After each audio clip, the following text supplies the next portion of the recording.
तो examiners point of view होता क्या है, 60 to 65%, 0.5 to 1%, 6 to 8% मार्क में एकदम चमक जाएगा। तो ऑलमोस्ट हर साल इस पैराग्राफ से PYQ उठ कर आ रहा है। हम 4 से 5 पेजेस में इतना सा टेबल बनता है, बस वही एग्जाम जिसमें काफी कुछ हो गया था। 4 नंबर पक्के हैं ना, और पहला चैप्टर पढ़ते पढ़ते और दूसरे पे पहुंचे, पहला सब कुछ भूल गए। Hi everyone, this is Tanisha Shekhawat and welcome to your own channel NEET Marvels। तो guys, आज हम क्या पढ़ने वाले हैं? तो आज हम कुछ भी पढ़ेंगे नहीं, we will learn basically how to read our NCERTs। basically हमारी ये जो 2 बुक्स हैं प्यारी प्यारी, जिनको हम इतना ज़्यादा पढ़ते हैं थ्रू आउट आवर जर्नी कि हमें इनसे इमोशनल अटैचमेंट हो जाता है, तो उनको कैसे पढ़ना है, क्योंकि इतना ज़्यादा अगर किसी बुक को पढ़ना है, मुझे लगता है उसके लिए एक प्रॉपर स्ट्रैटेजी फॉलो करनी चाहिए, एक स्मार्ट अप्रोच फॉलो करनी चाहिए, ना कि बस उठकर एक पेज बाय पेज पढ़ना शुरू कर दिया। हमारी प्रिपरेशन बहुत ज़्यादा फास्ट हो जाएगी अगर हम एक स्ट्रैटेजी फॉलो करें टू रीड आर NCERTs। तो आज हम उस स्ट्रैटेजी वीडियो में मूव ऑन कर लेते हैं। सेशन बहुत ही ज़्यादा क्विक होने वाला है। तो सबसे पहले हम देखते हैं कि हमें ज़रूरत क्या है स्मार्ट अप्रोच की। हम लोग ऐसे ही सीधा NCERT पढ़ना शुरू क्यों नहीं कर सकते हैं? तो गाइस बहुत ज़्यादा इंपॉर्टेंट है, क्योंकि एक तो इतनी बड़ी और वास्ट हमारी दोनों NCERTs होती हैं, इतना सब कुछ लिखा होता है, और हमें पता है अगर हम PYQs देखें कि कितनी ज़्यादा हर एक सिंगल लाइन, हर एक सिंगल वर्ड होता है इन दोनों बुक्स का। तो अगर वो इतनी ज़्यादा इंपॉर्टेंट है तो हमें पता है ना कि हमें इसको लाइन टू लाइन हर एक चीज़ समझनी होगी, उसको मेमोराइज करना होगा, और उसके बाद उसको throughout the journey written भी करना होगा। तो उसके लिए हमें एक बहुत ही ज़्यादा स्ट्रैटेजिक वे में इसको अप्रोच करना होगा। तो एक तो हमें पता है वास्ट सिलेबस है, सब कुछ बहुत ज़्यादा ध्यान रखना है, और इतनी ज़्यादा इम्पॉर्टेंट है हमारी ये बुक्स। तो गाइज इसलिए हम एक अच्छे स्ट्रैटेजिक वे में इसको पढ़ेंगे। तो हमारी स्ट्रैटेजी होनी क्या चाहिए? तो गाइज सबसे पहले हमें इसको लाइन बाय लाइन पढ़ना है ऑब्वियसली, बट हमें एक तरीका जानना चाहिए ना कि कैसे, किस वे में इसको पढ़ना चाहिए। तो सबसे पहले हमें पता है कि हमें लेक्चर्स लगाने हैं। अगर हम किसी भी बैच को ज्वाइन कर चुके हैं तो हम बैच के लेक्चर्स लगा सकते हैं। उसके बाद हमें पता है during my lecture I would make some notes, तो उन नोट्स को मैं पढ़ूंगी, एंड आफ्टर दैट उसी सेम टॉपिक को मैं NCERT से पढ़ूंगी। क्यों? क्योंकि अगर मैं सबसे पहले NCERT उठाकर एज अ कंप्लीट फ्रेशर, जिसने कभी भी NCERT देखी नहीं, जिसने कभी भी एनिमल किंगडम, ह्यूमन फिजियोलॉजी जैसे टॉपिक्स पढ़े ही नहीं है, मेरे लिए उस लैंग्वेज को समझना थोड़ा सा और कुछ के लिए बहुत ज़्यादा डिफिकल्ट हो सकता है। तो उसके लिए हम पहले विजुअल वे में एक टीचर से पढ़ेंगे, जिसमें हम बेसिकली लेक्चर्स अटेंड करेंगे। उसके बाद हम नोट्स हमारे जो लेक्चर के दौरान हमने बनाए हैं उनको पढ़ेंगे, क्योंकि वो थोड़े से रिवाइज्ड और इजी लैंग्वेज में होते हैं। उसके बाद अगर हम NCERT की लैंग्वेज पढ़ेंगे, वो अच्छे से हमको समझ आ जाएगी। उसके अलावा जब भी हम अपनी NCERT खोल के बैठते हैं पढ़ने के लिए, हमने तो लेक्चर के नोट्स बनाए हैं, तो या तो आप ड्यूरिंग लेक्चर नोट्स में थोड़ा सा जगह छोड़ लें, 1-2 पेज छोड़ लें हर एक टॉपिक के साथ, या फिर आप 1-2 शीट्स बाद में अटैच करते रहें, वो होंगे हमारे नोट्स फ्रॉम NCERT। तो हमें पता है, हम अगर PYQs देखते हैं कि बहुत सारे लाइन टू लाइन क्वेश्चंस आते हैं, तो अगर लाइन टू लाइन आते हैं तो हमें पता होना चाहिए ना कि एग्जैक्ट लाइन, ये कॉन्सेप्ट में कौन सी लाइन यूज की गई थी इन आर NCERT। तो अगर हमें लगता है कि हमारे नोट्स में कुछ भी एक आधा कॉन्सेप्ट में कमी रह गई है, लैंग्वेज में कमी रह गई है, तो वो अगर हम ऐड कर लेंगे तो एट द एंड हमारे पास एक बहुत ही ज़्यादा कंसाइज मटीरियल प्रिपेयर्ड रहेगा टू रीड और revise just before the exam. तो हमारे पास बहुत सारे ना अलग अलग रंग के हाइलाइटर्स होते हैं, पेन होते हैं। जब मैं स्टूडेंट थी मेरे पास भी थे, तो हम क्या करने लग जाते हैं, हर एक लाइन को, क्योंकि हर एक लाइन इंपॉर्टेंट है, तो हर एक लाइन को इतना ज़्यादा हाईलाइट करने लग जाते हैं ना। गाइज वो नहीं करना है, हमें पता है NCERT कितनी ज़्यादा इंपॉर्टेंट है। तो सब कुछ हाईलाइट करने की जगह थोड़ा थोड़ा जो आपको डिफिकल्ट लगता है उस चीज़ों को हाईलाइट करना शुरू कर दें, कलर कोड कर दें। जैसे कि जितना भी डेटा है, जैसे कि अमाउंट्स ऑफ एनीथिंग, ब्लड में कितने सेल्स हैं, उन अमाउंट्स को एक कलर में कर दें। जितनी भी डेट्स हैं उनको दूसरे भी कलर में कर दें। जितने भी साइंटिस्ट के नेम हैं उनको अलग कलर में कर दें। और ऐसी ऐसी एब्रीविएशन और ये सब जो बहुत ही ज़्यादा रटने वाली चीज़ें हैं, उन्हीं चीज़ों को या तो आप अंडरलाइन कर सकते हैं, क्योंकि बाकी कॉन्सेप्ट को अगर पूरा अंडरलाइन करने लग गए बहुत ही ज़्यादा आपकी NCERT भर जाएगी। तो एक स्मार्ट वे में हाईलाइट करें, आप अपना खुद का अप्रोच बनाएं।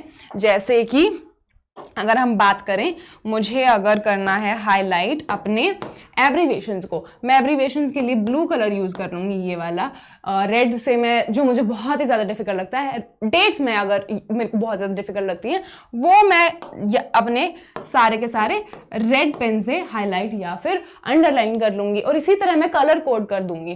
तो इस तरह से एक स्मार्ट वे होना चाहिए हाईलाइट करने का भी। हर एक चीज़ हमें हाईलाइट करने की बिल्कुल भी ज़रूरत नहीं है। तो गाइज, अब बहुत ही ज़्यादा एक इम्पॉर्टेंट पॉइंट आ जाता है, जो कि है एग्जामिनर्स पॉइंट ऑफ व्यू। तो एग्जामिनर्स पॉइंट ऑफ व्यू होता क्या है और इससे डील कैसे करना है? तो examiners point of view is, आप पहली बार एनसीईआरटी पढ़ेंगे आपको बिल्कुल भी नहीं लगेगा पता, बट अगर आप दूसरी तीसरी बार पढ़ रहे हैं तो आप धीरे धीरे, अगर आपने पीवाईक्यूज देखे हैं या फिर क्वेश्चन प्रैक्टिस करे हैं, तो आप क्या करने लग जाएंगे, आप उस पैराग्राफ से क्वेश्चंस उठाने लग जाएंगे। आपको पता लगने लग जाएगा कि अगर कोई एग्जामिनर इस पर्टिकुलर पैराग्राफ को पढ़ रहा हो तो वो कहाँ से क्वेश्चन बना सकता है। इसको हम एग्जामिनर्स पॉइंट ऑफ व्यू बोलते हैं, जो आजकल बहुत ही ज़्यादा ट्रेंड कर रहा है। तो हम एक एग्जाम्पल्स के साथ सीख लेते हैं कि एग्जैक्टली कैसे हम एग्जामिनर पॉइंट ऑफ व्यू ढूंढ सकते हैं अपने किसी भी पैराग्राफ में while we are reading our NCERT. तो मेरे पास कुछ पैराग्राफ हैं एनसीईआरटी के। सबसे पहले देखते हैं कि है क्या। तो हमने देखा है कि ये फॉर्म्ड एलिमेंट जो होते हैं इनटू आवर ब्लड, उसके बारे में है। तो इसमें बहुत सारे जो सेल्स हैं उनकी कंसंट्रेशन के बारे में बताया गया है इनटू आवर ब्लड। जैसे कि हमने न्यूट्रोफिल्स देख लिए, जैसे कि हमने आइसोनोफिल्स देख लिए, बेसोफिल्स देख लिए। इन सब की एक तो परसेंटेजेस दी गई हैं, तो यहाँ पर 60 to 65%, 0.5 to 1%, 6 to 8% ये परसेंटेजेस दी हुई हैं। दूसरा, थोड़ा सा इनके बारे में कैरेक्टरिस्टिक दिया हुआ है, जैसे neutrophils are the most abundant. तो यहाँ पे हमने लिखा हुआ है कि वो बहुत ज़्यादा अबंडेंट होते हैं। यहाँ पर हमने इन्फेक्शंस और इन्फ्लेमेटरी रिएक्शंस के बारे में लिखा है आइसोनोफिल्स के। तो हम जब इस पैराग्राफ को रीड कर रहे हो तो हमें, हमारे दिमाग में एकदम चमक जाएगा वो परसेंटेजेस और उनके वो फंक्शंस। क्यों? क्योंकि हमने ये पीवाईक्यूज देखे हुए हैं। इन पीवाईक्यूज में बहुत ही ज्यादा रीसेंट पीवाईक्यूज, ऑलमोस्ट हर साल इस पैराग्राफ से पीवाईक्यू उठ कर आ रहा है, either about the concentrations, either about कि किसमें ज्यादा होता है किसमें कम होता है। जैसे इसमें हम देख रहे हैं कि जो कैरेक्टरिस्टिक होते हैं, हमने सेल्स के पढ़े, वो कौन से होते हैं। इसमें हम कंसंट्रेशन के बारे में पढ़ रहे हैं। यहाँ पर मैच द फॉलोइंग है अबाउट कंसंट्रेशन, और यहाँ पर है अगेन हमारे जो characteristic of these cells, these formed elements होता है उसके बारे में। तो हमें पता है कि क्वेश्चंस कैसे आ रहे हैं, तो उसी हिसाब से अगर मैं इस पैराग्राफ को पढ़ रही होंगी, मुझे पता चल जाएगा कि क्वेश्चन कहाँ से उठकर आ सकता है, और मैं उस पर ऑब्वियसली थोड़ा ज्यादा फोकस करूंगी ना। Okay, coming back, While doing this examiner's point of view, हमें कुछ चीज़ें और भी ध्यान रखनी है। जैसे कि एक तो स्टेटमेंट बेस्ड क्वेश्चन कितने बन सकते हैं। जैसे भी कोई स्टेटमेंट आती है उसको हाईलाइट कर लीजिए कोई भी अपने पर्टिकुलर कलर से, हमें पता चल जाएगा कि यहाँ से एक स्टेटमेंट बेस्ड क्वेश्चन आ सकता है। वैसे ही असर्शन रीजंस जहाँ पे भी बन सकते हैं उसका ध्यान रखें, और मैच द फॉलोइंग, जैसे कि जितने भी फैक्चुअल डेटा है, सेल्स का नंबर, अमाउंट ऑफ ऑक्सीजन और CO2 transported by different factors, ये सब फैक्चुअल डाटा है। इसके बहुत ही ज़्यादा आराम से मैच द फॉलोइंग आ सकते हैं। तो हमें अगर ये बात ध्यान रहेगी तो हम उस पर थोड़ा सा उस पॉइंट ऑफ व्यू से उसको देखकर हम उसको अप्रोच करेंगे, और ऑफ कोर्स अगर वो एग्जाम में आएगा तो हम फटाफट उसको सही तरीके से टिक कर पाएंगे। कमिंग अप, कि पढ़ना क्या होता है किसी भी टॉपिक के अंदर। तो पढ़ना हमें होता है कि क्यों, कैसे और क्या।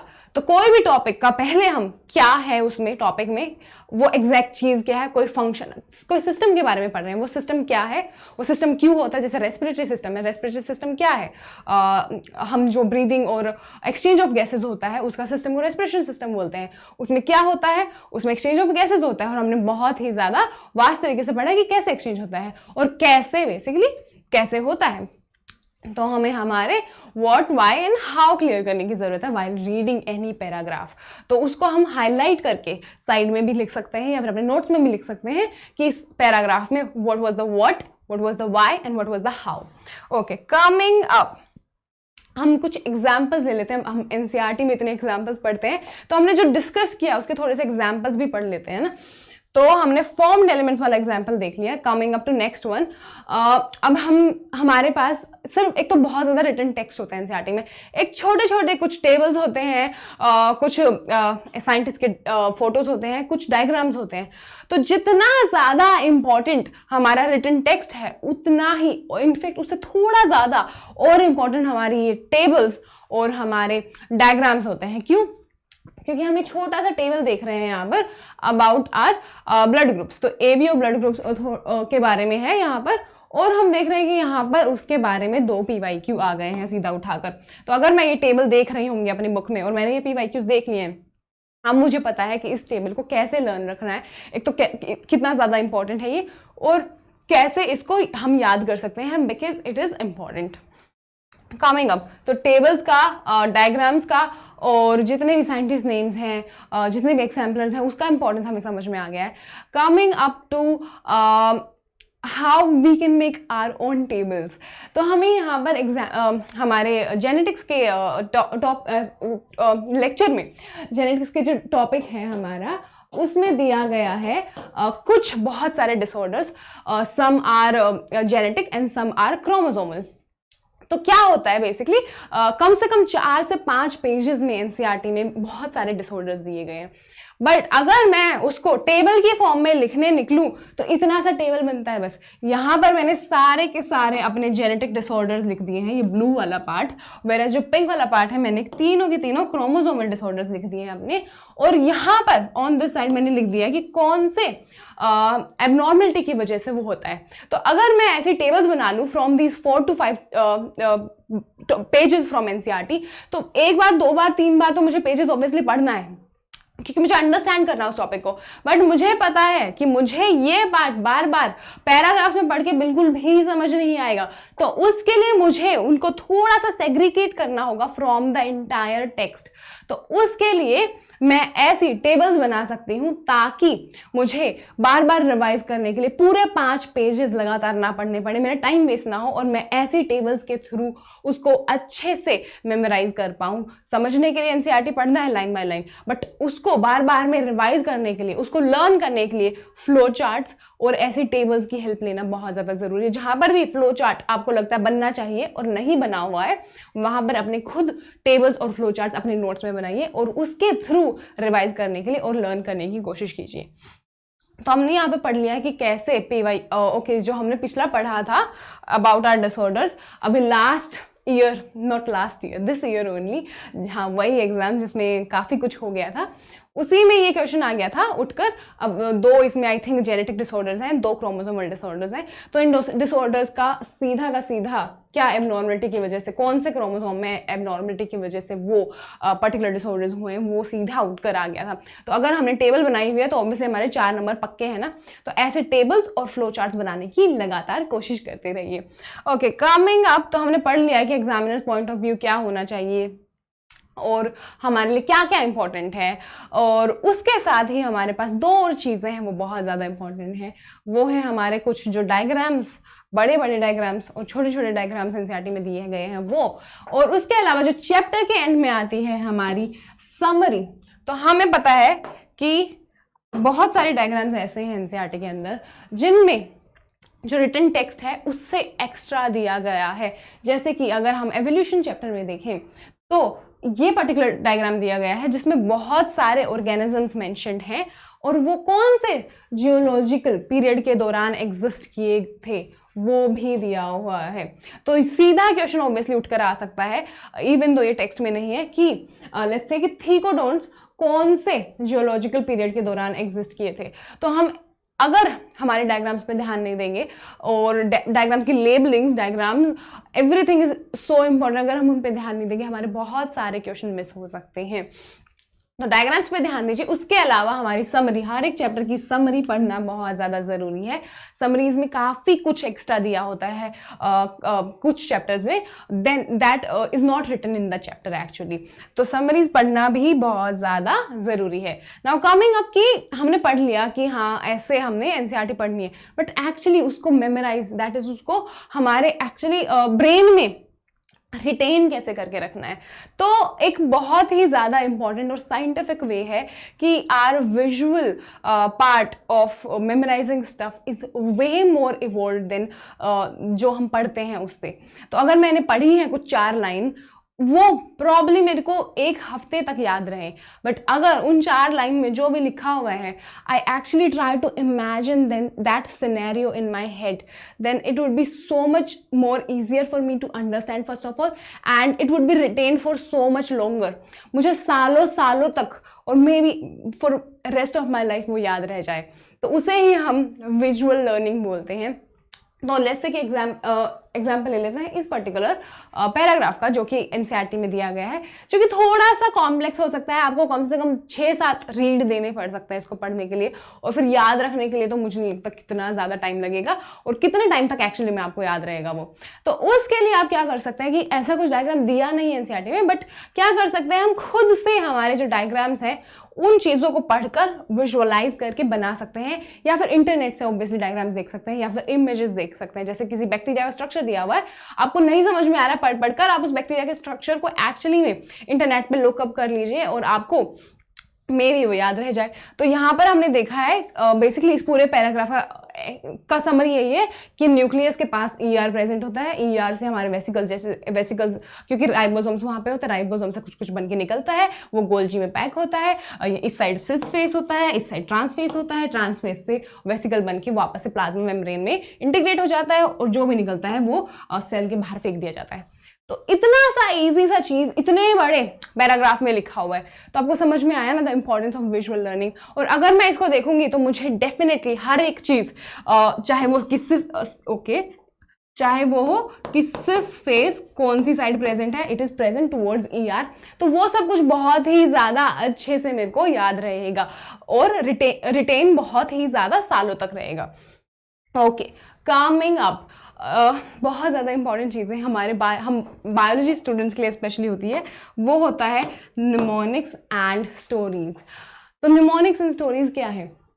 निमोनिक्स तो हमें पता होंगे कि कुछ चीज़ें जो हम जैसे बहुत ज़्यादा लोकोमोशन चैप्टर में इतने सारे बोन्स के नाम दिए हैं, उसके लिए हम छोटे छोटे निमोनिक्स बनाकर उनको याद करने की कोशिश करते हैं। सेम वे में हम स्टोरीज का यूज़ भी कर सकते हैं। हम हमारे दिमाग के अंदर एक स्टोरी बिल्ड कर सकते हैं अराउंड दैट टॉपिक, और हम उस स्टोरी की मदद से उसको याद रखने की कोशिश कर सकते हैं।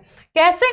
निमोनिक और स्टोरी दोनों हम देखते हैं for this particular example which is about our sodium potassium pump. तो हम जब एक्शन पोटेंशियल पढ़ते हैं तो सोडियम पोटेशियम पंप के बारे में उसमें थोड़ा सा बताया है टू अंडरस्टैंड एक्शन पोटेंशियल, और वो थोड़ा सा मुझे लगता है कॉम्प्लेक्स लैंग्वेज में दिया हुआ है for students to actually understand. तो उसके लिए हम निमोनिक यूज़ करते हैं ऑब्वियसली, विच इज़ नोकिया। तो हम नोकिया में क्या याद रखते हैं कि एन से सोडियम, तो हमारे पास सोडियम है, और ओ से बाहर मतलब आउट, तो सोडियम से सोडियम हो जाएंगे आउट, और उसके बाद के से हमारे पास है के positive, that is potassium obviously. I say मतलब वो हो जाएंगे इन, और ए से है कि एटीपी। अब एक और चीज़ है कि हम यहाँ पे लिख देते हैं 2, ओके, यहाँ पर 3, 2, 1, दैट इज 3 सोडियम को बाहर फेंका जाएगा सेल से, 2 पोटेशियम को अंदर लाया जाएगा, and everything would be done with the help of that is spend of 1 ATP. तो इस पूरे पैराग्राफ में बेसिकली यही लिखा हुआ है, और अगर मुझे याद रखना हो फॉर लाइफ टाइम, मैं बार बार सोडियम और पोटेशियम के नंबर्स के साथ थोड़ा सा मैसअप कर सकती हूँ, तो उसके लिए ये निमोनिक बहुत ज़्यादा काम आएगा। उसके अलावा इसको स्टोरी के वे में भी कर सकते हैं कि जो सोडियम है उसको पोटेशियम पसंद नहीं है, तो जैसे ही अंदर पोटेशियम आने लगता है, तीनों के तीनों सोडियम बाहर निकल जाते हैं। तो 3 दोस्त होते हैं सोडियम, 2 दोस्त होते हैं पोटेशियम, 3 सोडियम भाग गए 2 पोटेशियम के अंदर आते ही, और इसके बीच में पिस गया एक एटीपी। तो ऐसे ही स्टोरीज और निमोनिक्स की हेल्प से आप इसको मेमोराइज करने की कोशिश कर सकते हैं। जब आप एनसीईआरटी पढ़ रहे हैं तो ऐसे निमोनिक्स और स्टोरीज बनाने की खुद से कोशिश कर सकते हैं। तो हमने देख लिया है अच्छे से गाइस कि कैसे हम अपनी एनसीईआरटी को पढ़ें। अब कुछ इंपॉर्टेंट टेक अवेज जो हम इस पूरे वीडियो से, दैट इज पूरे सेशन से ले सकते हैं, वो है कि सबसे पहले हमें हर रोज हमारी एनसीईआरटी पढ़नी पड़ेगी। अगर वो हमारे एक हैबिट, दैट इज हमारे शेड्यूल में इंटीग्रेट नहीं होगा, रोज सुबह या रोज शाम में आप उठकर 5 पेज 10 पेज नहीं पढ़ेंगे, तो वो एक कंसिस्टेंट वे में हो नहीं पाएगा। तो आप एक हैबिट बनाइए कि अगर 12th में है तो 11th के 5-6 चैप्टर हर रोज पढ़, 5-6 पेजेस हर रोज पढ़ लिए, 12th के 5-6 पेजेस हर रोज पढ़ लिए, और धीरे धीरे उन पेजेस को इंक्रीज करने की कोशिश कीजिए।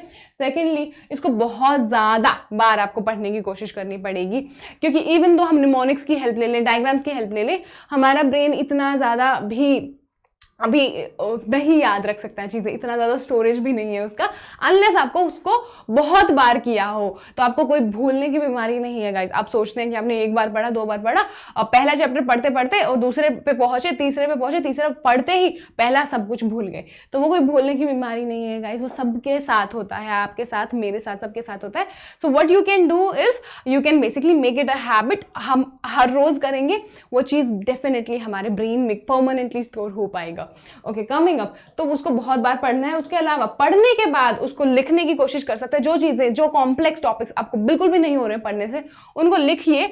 लिखने से बहुत ही ज़्यादा आपको जल्दी और ज़्यादा टाइम तक याद रहता है। उसके बाद प्रैक्टिस कीजिए। प्रैक्टिस आपकी एक्टिव लर्निंग के अंदर आता है, तो वो आपको ज़्यादा टाइम तक रिटेन होगा। तो MCQs, PYQ सब कुछ प्रैक्टिस करिए उस पर्टिकुलर टॉपिक से। उसके बाद आप शॉर्ट नोट्स बना सकते हैं, फ्लो चार्ट्स और टेबल्स की जो बात करी उसको सबको एक साथ शॉर्ट नोट्स में इंटीग्रेट करके एक जगह रखिए, फटाफट उनसे रिवाइज कीजिए। उसके बाद हमें पता है कि जो भी सारा इंपॉर्टेंट और फैक्चुअल डाटा है वो कितना ज़्यादा इंपॉर्टेंट है और कितना ज़्यादा डिफिकल्ट होता है याद रखना। तो डेट्स, एब्रीविएशन जैसे हमने ऑलरेडी डिस्कस किया, उनको आप अच्छे से शॉर्ट नोट्स में लिख के रख लीजिएगा। ओके गाइज, इसी के साथ होता है हमारा सेशन खत्म, and thank you so much for attending this session. I will see you in my next one. और उसके लिए आपको करना होगा like, share, subscribe to NEET Marvels.